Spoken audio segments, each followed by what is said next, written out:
On a quiet morning, deep within the mountains of Eastern Europe, there lies a forgotten village, untouched by time, unnamed on any map. The few who still remember it call it Rovinka. They say, one day time simply stopped there. The sun froze above the horizon. The wind stopped whispering. Even the birds hung still in the air. For 3 days, not a second passed. Clocks refused to tick. Candles never burned down. Shadows never moved. The villagers, terrified yet calm, wandered through streets bathed in golden stillness, their breaths hanging motionless before their lips. Scientists who later heard the story dismissed it as folklore, a myth told by an aging shepherd. But one man, a physicist named Dr. Marek Laskov, decided to find out for himself whether time could truly stop. When he arrived decades later, Rovinka no longer appeared on any satellite image. But under the soil, he found something, a strange mineral formation that pulsed faintly, almost as if it were alive.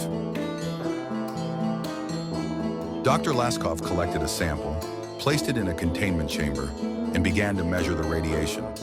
The Geiger counter clicked once, then froze. His digital clock stopped. The entire lab fell into a strange, shimmering stillness. He described the sensation in his journal. It's not silence, it's absence. As if existence itself paused to breathe. Every movement felt like swimming through glass. Even thought itself seemed to slow. Outside his window, a flock of crows hung motionless in the air, suspended between one wing beat and the next. Then after 17 minutes, everything returned to motion. The crows continued their flight. The clock resumed, and Dr. Laskov fell to his knees. He realized he hadn't breathed for the entire duration. The phenomenon was dubbed chronostasis Rovinka. Governments covered it up. The village was sealed. But some say on certain nights when the moon turns amber and the air becomes unnaturally still, time hesitates again. Travelers who wander too close report strange sensations, watches running backward, echoes of voices before they are spoken, and the haunting feeling of déjà vu stretching across centuries. But what if Rovinka wasn't cursed? What if it was a glimpse of something greater? A doorway not to the past or future, but to the stillness between moments. A place where time folds into itself, where eternity feels like a heartbeat. Some philosophers believe the universe breathes too, expanding and contracting in infinite rhythm.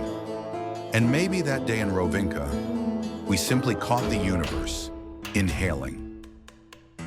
Decades later, explorers returned. The village was gone, replaced by a shimmering lake of glass. Beneath it, they found symbols carved into the crystal, written in a language unknown to man. Translated, it read, "To those who seek to master time, remember it is not yours to own, only to experience." A warning, or perhaps an invitation, to live not as prisoners of time, but as witnesses to its beauty. Because maybe time doesn't flow forward or back, it just is.